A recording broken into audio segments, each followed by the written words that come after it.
So welcome everybody to the second installment of the Sacred Wheel Speaker Series.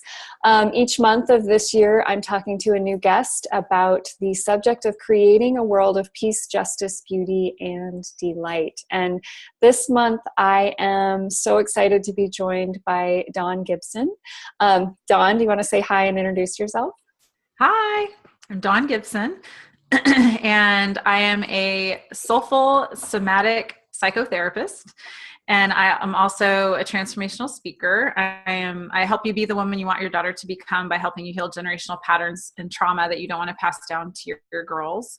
I also am the founder and creator of a program called Warrior Girls Rising. It's for preteen and teenage girls to help them feel confident in mind, body, and spirit, with a special focus on body boundaries and body love and sexuality and things of that nature. So that is the gist of what I do for a living. So cool. And I had you on this month because our theme, we've sort of designated some themes to go along with the Wheel of the Year. And our theme for March is really being in center. And for many of us, there is no more center a place than our own physical body. So I wanted to talk to you about the process of being in your body, the process of healing difficulties with being in your body. And I know that you have a story around this stuff. Do you want to just share a little bit about your background? Sure. You want the long version or the short version? What is the long version? So essentially, I was a competitive swimmer growing up, and by the time I was in my eating disorder probably developed around sixth grade, but I was not consciously aware of that until later. I felt like it developed around eighth or ninth grade when I had a swim coach who focused a lot on our bodies, and what the numbers said on the scale, and in terms of saying things like, you're never going to make nationals if you weigh this much, or I was 13, 14 years old. And so I started engaging in really unhealthy behaviors to make my body look thinner and to make the number on the scale go down, which, it was a variety of different things that I went through. And so I did not have a healthy relationship with my body. In fact, I would walk by a mirror, I'd lift my shirt up and look at my stomach and just go, ugh, even though looking back, I was actually quite thin. But you don't appreciate that, I guess, as you, child, especially if you have these messages coming through to you. And then that developed into just dating men in college, or young boys, young men who I felt, if my body looked a certain way, or if I acted a certain way, or if I dressed a certain way, then they would like me. And if I did certain things with them, that they would love me. And so I drank a lot, and I would put myself in these situations that weren't very safe. And eventually before I went away to college, actually, like right around the time of college, I was date raped, and that was another dissociation from my body. So it's interesting because just even telling you the story right now, I feel like I'm gaining, like, I'm like, oh, I'm gaining some awareness just sharing this with you about my process and how this has worked for me. But I didn't understand anything about the mind, body, spirit connection. And I was always a spiritual person, but because I didn't go to a certain church or have a specific belief system, I didn't quite understand the depths of how important it was to me or what it really meant to me. So I always felt like I was quote unquote confused, which turns out I wasn't confused at all.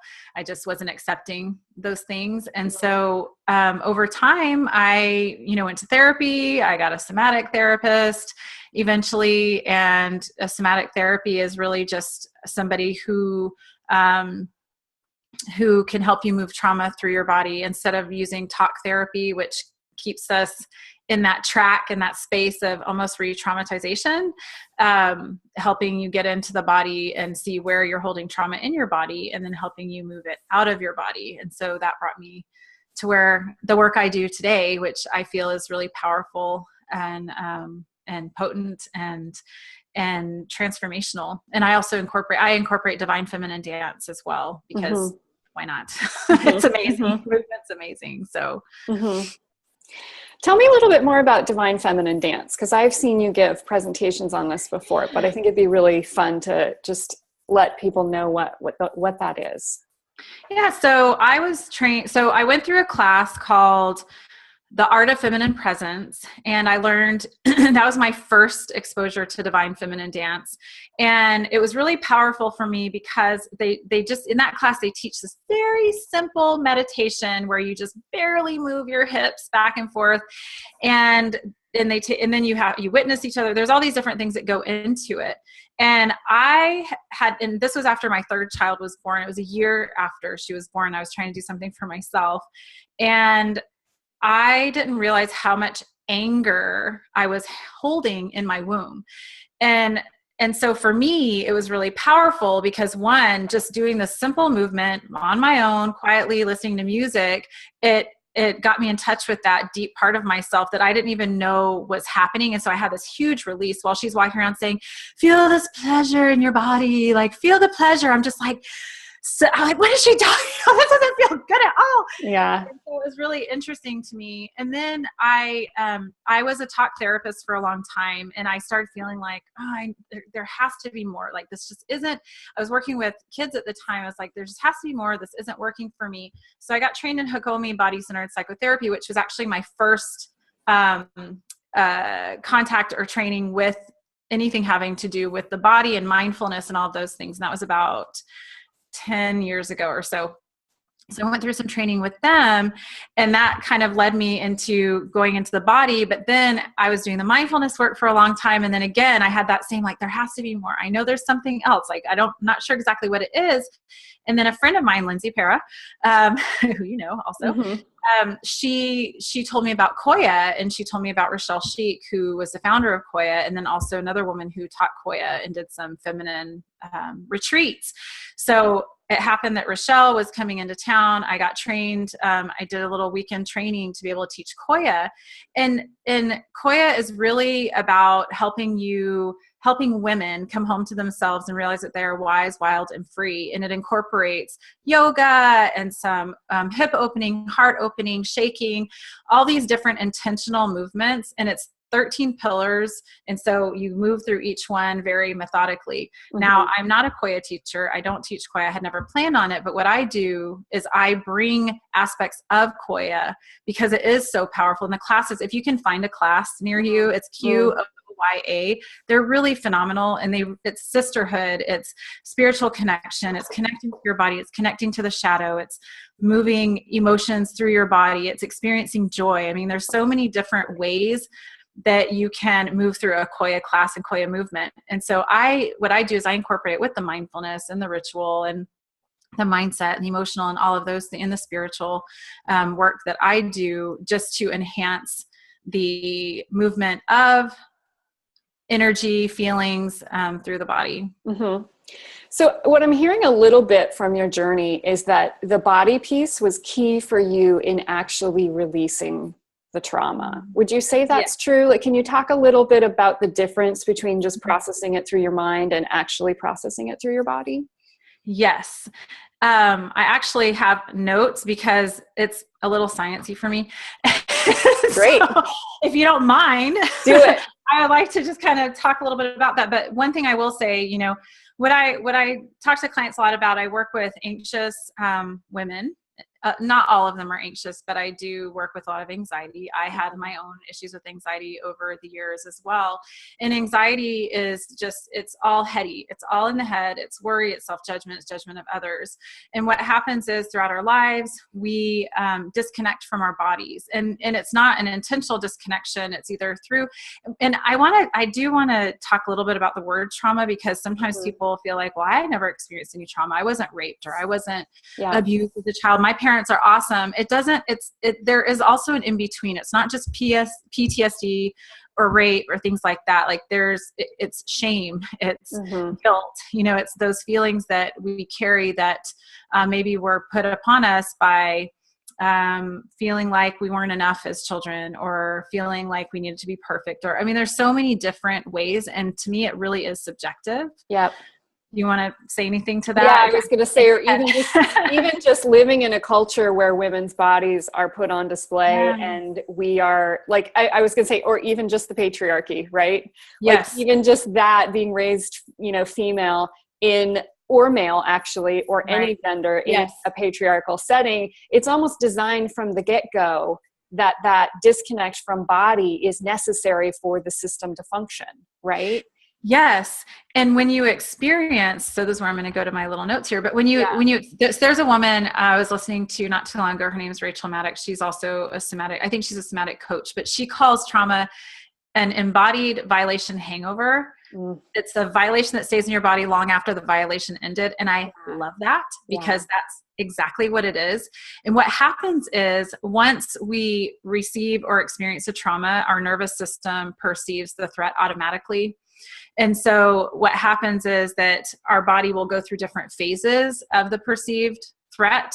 So the 3 phases are hyper socialization. So that's where you might receive a threat that's mildly scary. And you might be thinking, how can I create safety for that? So you might over please or adjust your personality or give the person what they want to appease them so you feel safer. And these are all subconscious things that happen. This is not in our consciousness. This is an automatic response from our nervous system.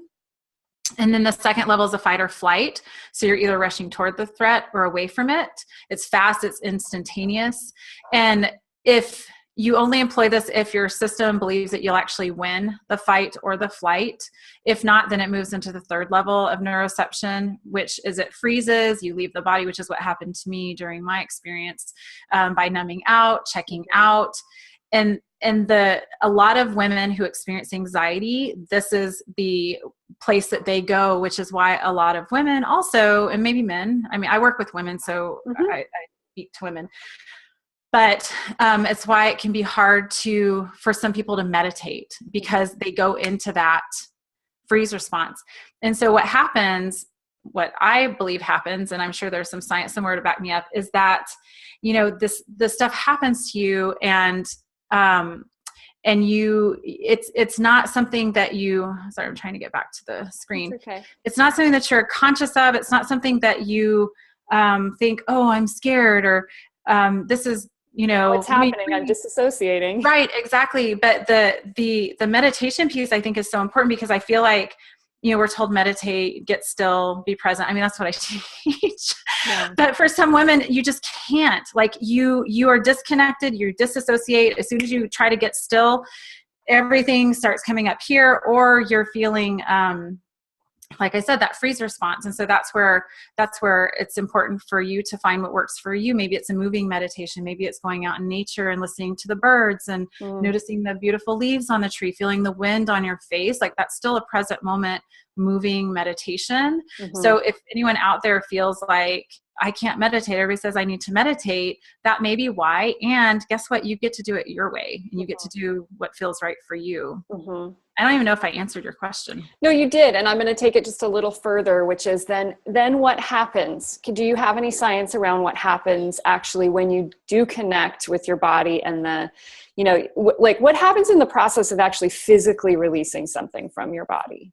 So I would say it varies for each person. I mean, some people might be able to move through stuff really fast.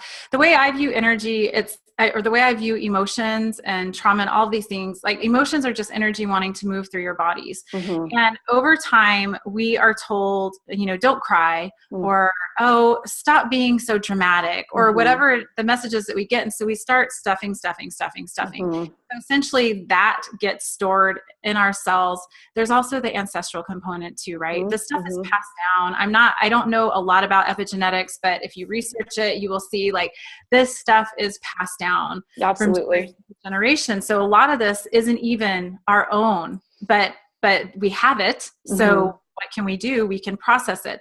But what I would say is it's different for every person. But overall, when you become present in your body, when when you go through the process of getting present with your physical body from a curious place, not from a judgmental place, like just being curious about the physical sensations, what happens is your body takes you on a journey. And so you might feel like, oh, my heart is feeling tight right now. It's like, okay, well, what kind of tightness is that? Well, it feels like somebody's pushing on it, like trying to like smother me or like just like just this heaviness. And then the further you go into that process, then eventually like an image comes up, or maybe it moves somewhere else, or a memory or something of that nature comes into consciousness, because this is all subconscious or unconscious that's coming into consciousness. And so then it gives them an awareness about it. And then when they have that awareness, that's when I feel like you can really change things. So it's almost like it's accessing that part of yourself that you may not even be aware is storing these things, and then bringing it into consciousness, gaining awareness around it. And then you have a decision to make, right? And so the more we can connect with our bodies, the more we can actually see how we're moving around in the world, the more we can see how we're relating to others, the more we can shift the patterns of being scared to, expand in business, or to find that person, that mate, that we're seeking, or to have the healthier relationships, or whatever it might be. All of that shifts and changes, because that gives us information about what's actually happening in our lives, without having to go into the story of, well, when I was 3, I was molested and my mom didn't believe me. Like, you don't have to go into any of the story, because no matter what, grief is grief in the body. Yeah. Shame is shame in the body. Anger is anger in the body. It just might be in a different place for you than other people. Right, right. Can you say a little bit about emotional release in this process? Because I've always had this theory when I'm working with my patients in acupuncture, and sometimes I'll even say this to them, but I'd love to hear your take on it, which is when people actually have an emotional release within a treatment setting and they want to apologize for it. And I'm always like, no, actually this is good, because this is getting it out of you. Like, this is clearing some piece of it. Do you feel like that's true, or have I just been telling a fib? I believe it's true. I mean, because we were conditioned to believe that crying's not okay, that lashing out and being angry is not okay, that being scared is not okay, that the only feeling that's okay to feel in your entire life is joy.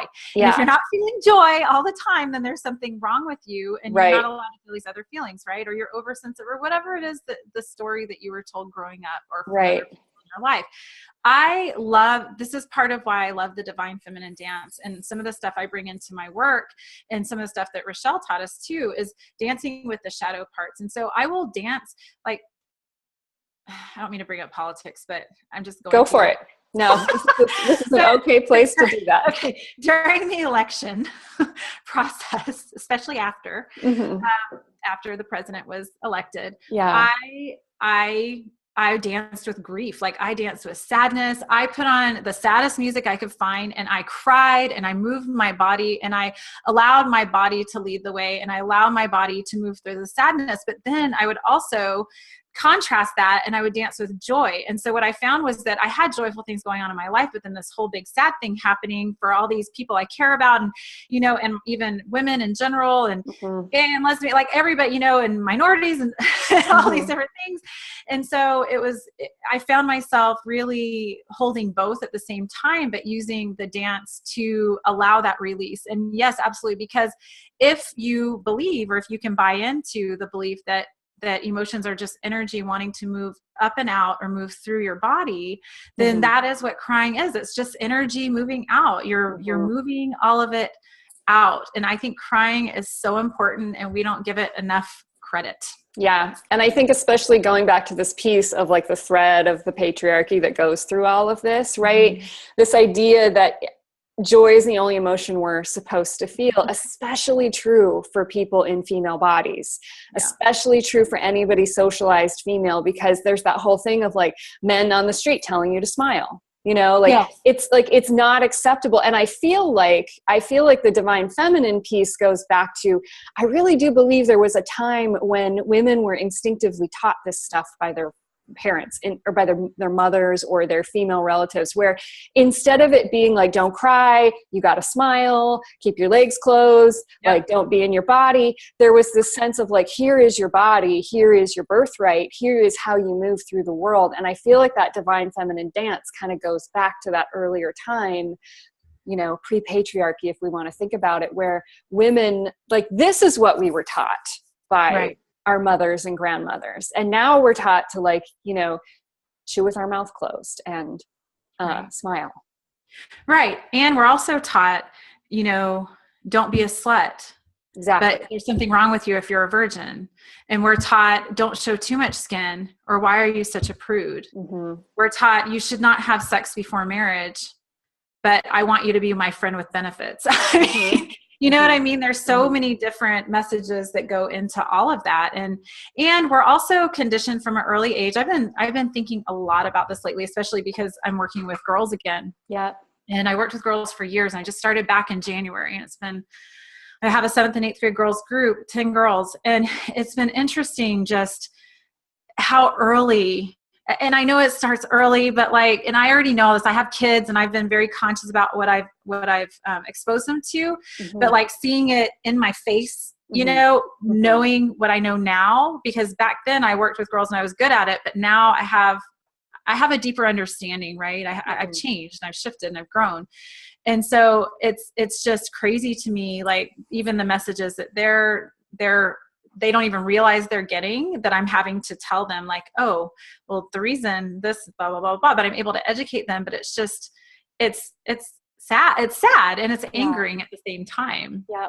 Yeah. Can you say a little bit more about your work with girls? So how do we start to undo these patterns? How do we start to undo these patterns in, you know, through the generations? Yeah, I would say, gosh, that's a big one. First and foremost, do your own work.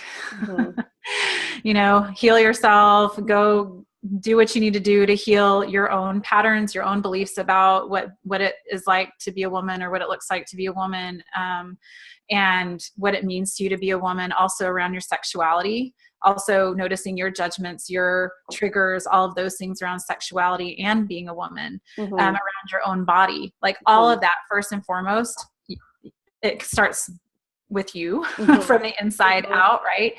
But then secondly, I mean, I would say what's worked for us in our home is, I don't want to call it sheltering, but being discerning. Yeah. I've been discerning. My kids don't listen to songs that degrade women. They don't watch violent shows. My oldest is now 11. And so I'm shifting, right? I'm growing with her. And I just told her, I've never done this before. I mean, I've worked with girls, but I've never raised one. And so if you feel like you're being treated babyish, or you feel like you're ready for something, let's have a conversation. But I feel like the key is really connecting and being present with your children from the get-go. And the more presence you have, the more mindful you are with what you're exposing them to, what they're hearing. If they hear things, like I talk to my kids like they're normal human beings. So if they, for example, we watched an awards show, and I never do that. And there's some skimpy clothes. Usually I don't let them watch music videos or anything like that. My daughter's really into music, and my son wanted to watch too. He's 9.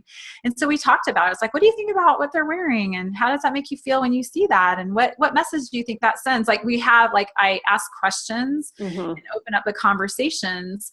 But I feel like connection is the key. Listening, everyone wants to be seen, everyone wants to be heard. And so just recognizing that and seeing your child, validating feelings, because that sets the foundation for that connection. That also sets the foundation for them sharing things with you that they may not share otherwise. But then in addition to that, just being aware that our children are receiving from the time they're little, like, oh, these are girls' toys and these are boys' toys. I mean, that's simple, right? And just breaking that down for them and having those conversations about that, or not exposing those things to them when they're too young to actually converse about that. Yeah.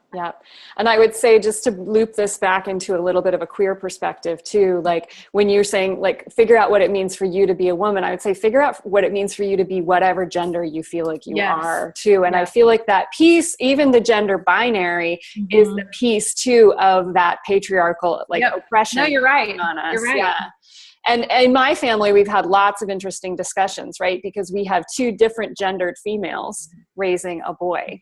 Right. And so we've been talking about, like, he's just now getting into the place where he wants to call my partner his dad. And so we've been talking a little bit about, what does it mean? What is a dad? Like, what do those things mean? And how is your other parent like a dad? And how is your other parent different from a dad? You know? Yeah. So I just feel like too, there's like, it's all part of the same soup, right? It is.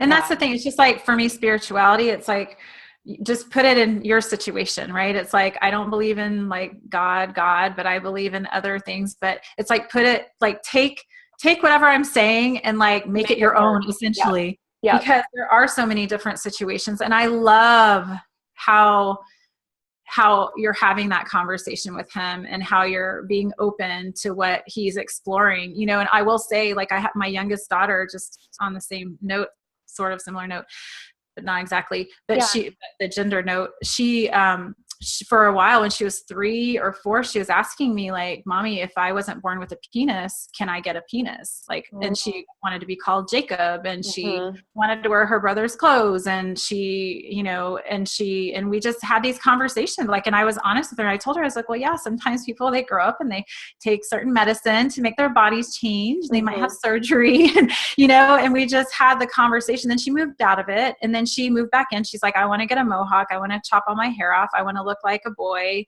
I feel like I'm a boy. Will you call me Max? You know, so we're just kind of moving through this with her, because I don't know how she feels in her body right now. And I'm not going to tell her, no, you're a girl. Yeah. You know what I mean? Right. And so, but I also had to check. I am like the most open person in the world. And when she wanted to chop all her hair off, I had to, I was like, whoa, like, I'm really open. You can wear boys' clothes. I'll buy you boys' underwear. I bought her boys' underwear, but it was so weird. And I had to look at myself, and this is where it goes back to looking at ourselves to say, what is going on with me? Like, what is happening in my brain that is bothering me about, she still cut her hair off, and she's totally adorable, cute, whatever. And that's how she felt comfortable at that time. And I'm not attached to her hair, but it was interesting to notice what came up within me. I was surprised by it. Yeah. So I think it's really important to just follow. I mean, we're just here to just kind of join them on their ride, right? Right. Yeah. Yeah. Yeah. And I feel like if there's a piece of, you know, I at least have been struggling with a lot of, lack of optimism lately. And if there's a piece of hope in all of this, it's that there is a generation now coming of age that have parents who are willing to do this for them. And there is a generation coming of age that have parents that are willing to say, oh, what are my unconscious beliefs that I don't want to pass down as trauma to my children? You know, or even conscious aunties and uncles, like people who choose not to have children, but want to be in the lives of the little people around them, and also be that guiding role. And, you know, maybe if mom and dad can't provide that conversation where they open just a road of possibility, it could be different. This could be different. It will be different. I mean, it will. And I see it. And I want to say too, I know that people, like, I think kids today get a really bad rap, and just from working in the schools over the years, and then right now, there is a segment of the population. These girls are very wise. Like, these girls I'm working with, they know, because they have more exposure to different things. So they know way more than they need to know at this age, right? Which is kind of sad and disheartening. However, they're very wise. Like, they ask really good questions, and they want to learn. They want to know how to connect with their bodies, and they want to know how to be self-confident and how to release anxiety and all of the things that women want to know that I work with. And so so there's definitely hope. Yeah. So what would you suggest for somebody who is maybe listening to this and saying, like, oh, I probably have some trauma in there somewhere, and I don't even know where to start? Yeah. I mean, we all do on some level, you know. I think there's different levels of it. It's on a spectrum. I mean, are you saying something they can do on their own, or where they would seek out assistance? Both. Let's start with where they might seek out assistance. Okay, so I'm a big fan of somatic work. So anyone with the word somatic in their title is a good sign for, someone who is skilled with helping you with get into your body and also move trauma from your body. Yeah. So that would be my first step, because honestly, I mean, I do this mindfulness work, and sometimes you don't know what's going to come up, and if you're not with the person, then it can be a little scary for them. But the other thing is to just, I mean, I work from the pillars of mind, body, spirit, and emotions. And so I like to have practices in those areas that I go through each day. And so if you're specifically wanting to move trauma, I mean, the mindfulness, just learning how to be present, like I said, just walking out in nature. I keep looking outside, but just walking out in nature and just feeling the wind on your cheeks and seeing what animals you see and noticing how you feel in your body as you're walking through the world, slowing down, slowing way down. We're so fast paced now. And that can also be a little traumatic for people who that's uncomfortable for. And it can be uncomfortable for people to slow down. Right. So just kind of noticing what happens in your body as you move through the world, as you move faster, as you move slower, and just see what comes up for you. And one thing I really, a simple practice that I teach clients as well is, if you're feeling anxious or you're feeling sad or you're feeling scared, if you're feeling anything that you're struggling with that you wish you weren't feeling in that moment, to just take a moment and take some breaths and feel where it is in your body. And there will be a part of your body that feels more prominent than the other parts. A lot of women hold stuff in their throats, in their heart, and in their womb. Those seem to be the main places of women I've worked with over the years. I mean, you could hold it in your pinky. I mean, there's no wrong place to hold it. So it's not in your throat or in those places. That's not wrong. But to really take the time and to just take some breaths and to notice oh, my throat feels tight, and just breathe through it. Literally just breathe energy into that space and breathe it out, and breathe into that space and breathe it out. And that will actually help it loosen up, and it will help it relax quite a bit. If you find that doesn't help, then usually what I've noticed is that's there's something deeper that you might need someone who can reflect back to you or help you through the process a little bit more. Yeah. I want to circle back to that nature piece too, because I feel like that's a really important thing to talk about. And there's even some really good research out there.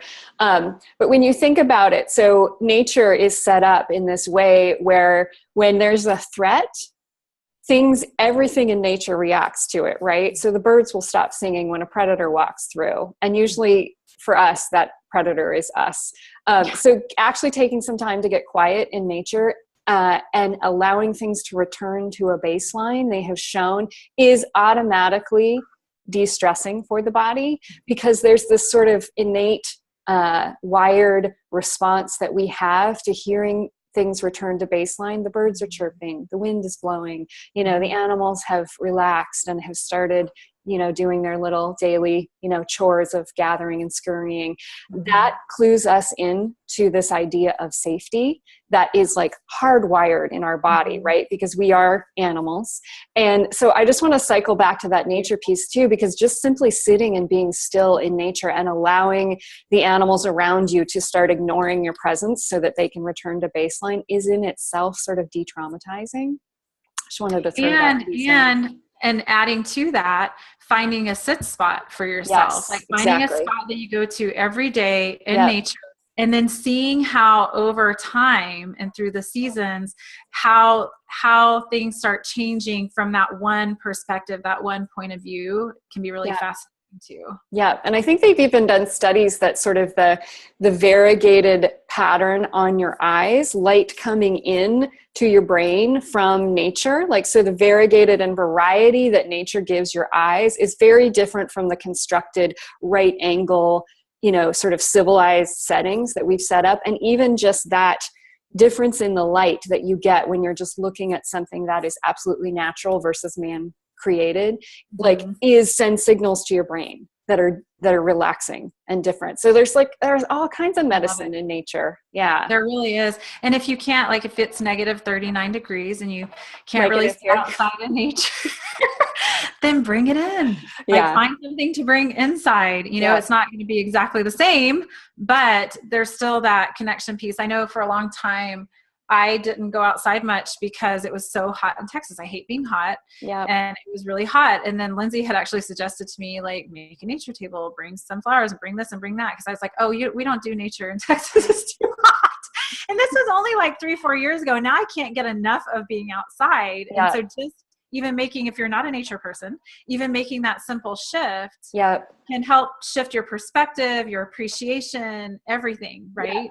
Yeah, there's a whole theory of design called biophilia that's it's the theory that humans naturally and tend to gravitate towards they gravitate towards natural things over artificial things. Yeah. Just innately. I believe it. And so building biophilia into design, so putting natural wood in instead of formica, like all those kinds of things naturally starts to make humans feel more at ease. So it's also, there's a whole design piece about how we construct our environment. That's so cool. I hadn't heard of that, but it makes sense to me. Yeah. Anyway, little tangent we went on.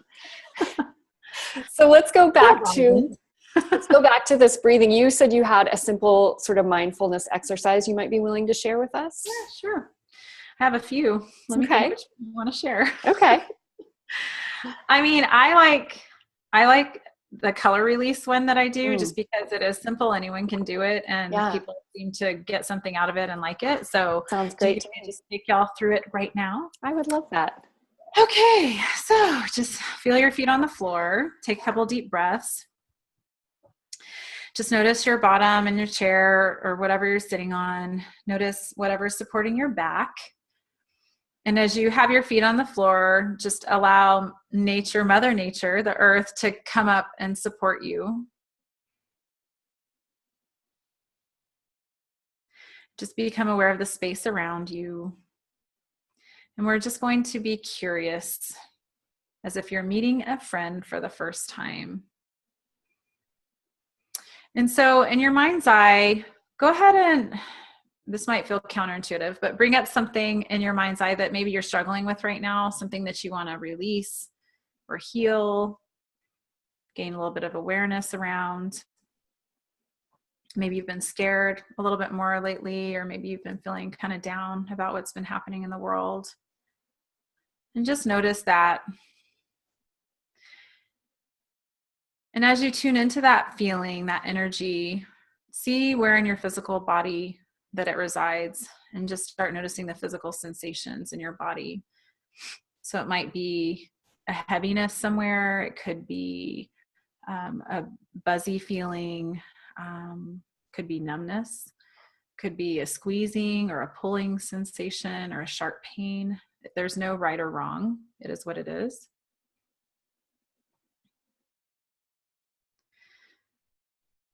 And as you tune into that, just see if you can get a little more information about it as you bring your mind into that awareness, into that physical space. So if there's tightness, what kind of tightness is it? If it's a heaviness, what kind of heaviness is it? Does it feel like something's pulling down or pushing down? Maybe you have an image. Maybe there's a temperature or a texture. Maybe a memory comes up. Just stay with the physical sensation as much as you can and continue to breathe.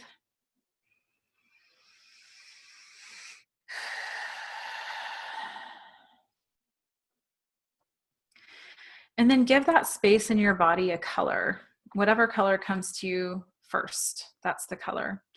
So what you're going to do is you're going to breathe in your nose. You're going to breathe in a beautiful, golden, sparkly light all the way down to that space. And then you're going to breathe out the color of the physical space. So let's say it's blue. So you're going to breathe in golden light down to that space, cleanse it, clear it, breathe out blue. So taking a big breath in your nose and breathing out of your mouth as if you're blowing out candles on a birthday cake.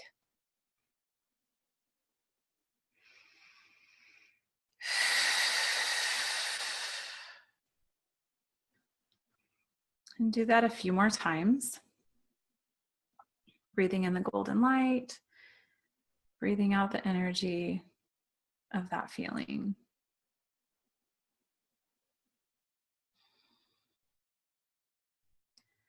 So just a couple more times.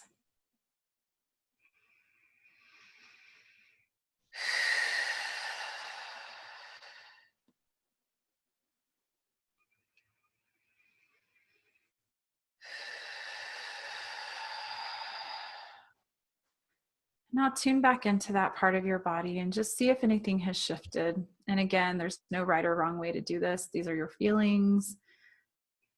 It's just about curiosity, and just notice if anything moved, if you feel a little more expansive, if you feel a little lighter, a little less intense, or maybe clear altogether.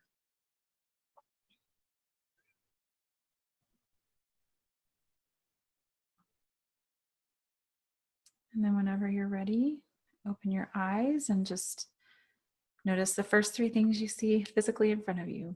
Bring you back into this room, into this space. Thank you.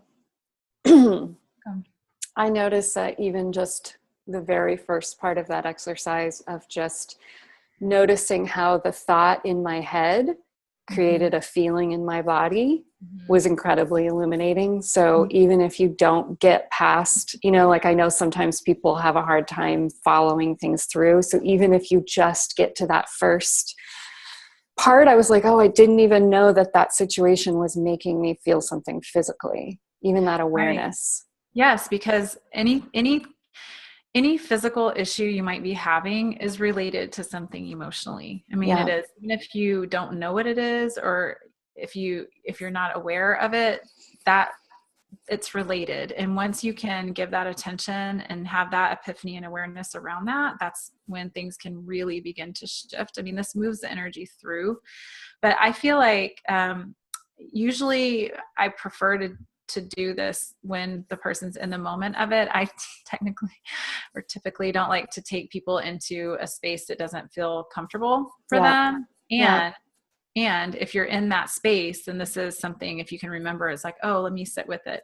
And then also one thing I didn't mention is, because we are trained to disconnect from our bodies on a level, the body might be a scary place for you to be. And so be patient with yourself. If that was hard, if you felt like you couldn't get out of the mental place, another thing I would say about that too is, because there are different mindfulness exercises that, like, we could go through the whole body and then explore, there's so many different ways to do this, but just be patient with yourself. And if you are doing a mindfulness practice and you're scanning your body and scanning your physical body and you keep going up to your head, just notice that, like, oh, I keep thinking about what I'm going to do after this, and then go back to the body part. It's just, it really truly is a practice. It took me a long time to be able to just like stay in that space. It's really easy for me to get in now and stay in, but I've been practicing it for a long time, and it was not easy at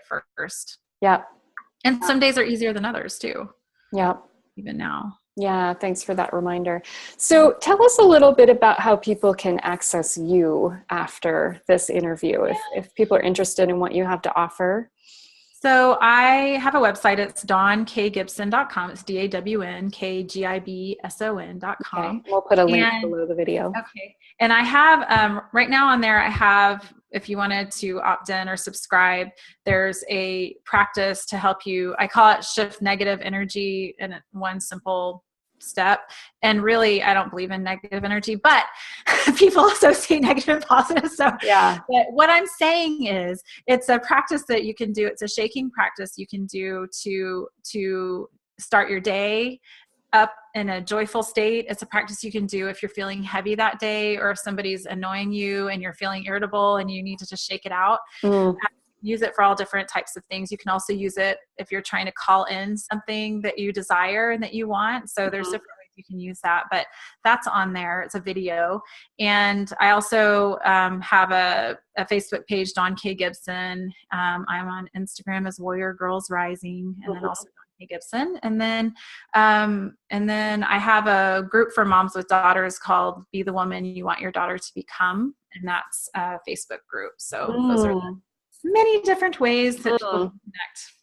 And do you do your workshops for teen girls? Do you do that? Do you travel around and do those, or? I haven't started doing that yet. Right now, I am contracting with the schools. So I have the curriculum, and I'm contracting with schools to go into the schools to do it. And then my next step is to do it in the local community. And yes, I do envision this going online at some point, or even traveling to do it, because right now it's 8 week. Well, right now, the one of the schools I'm in right now, it's 9 weeks. So and then I'm doing another 9 weeks with them because they all wanted to continue. Awesome. And so it'll typically be an 8-week group, but at some point, absolutely, I'll be doing like retreats and workshops and speaking things of that nature too. So. Okay. So if anybody listening to this really wants Dawn to like come to their town, get a hold of her. Do it. Yeah. I just want to say too that I've done the shaking stuff with Dawn before, and it is so awesome. Yeah. It's like you don't even need to know how to dance. I mean, really, some of it you're just shaking out your hands. So if any of you guys are interested in just taking this body-centered practice a little further, I highly recommend just going and getting that video, because it's so helpful. I have used it at times, and it's amazing how it does. When you're feeling really stuck, it does shift things. And that's one of the Koya, this is one of the Koya movements that I learned from Rochelle. And it's, if with any dance or any movement that you choose to do, if you're uncomfortable dancing, that's okay. It's all about just feeling into your body and attempting. I know it's easy to say, don't worry, it doesn't matter what it looks like, it just matters how you feel, but that's the truth. It's like the more we can slow down and really feel into our bodies, the more pleasure we can feel, the more we can release trauma, the more joy we can feel, and the fuller we can experience our lives. And that's what it's all about, right? Yep, that is. Yeah. Well, thank you so much for joining us. I'm gonna wrap us up here on the recording, and then we'll stick around for a little bit and see if anybody who joined us live wants to ask questions. So thank you, Dawn, for joining us. Thank you for having me. I appreciate it. It's so wonderful. And I just want to mention that this is part of a year-long series. And if you want to learn more about Dawn, her link is going to be right below the video. And also there's a link to sign up for my mailing list if you want to get updates on when I'm doing the next, releasing the next video in this series. So next month, we're going to be talking to Dory Midnight about birthing a new world. Oh, nice. Yeah. Gonna stop.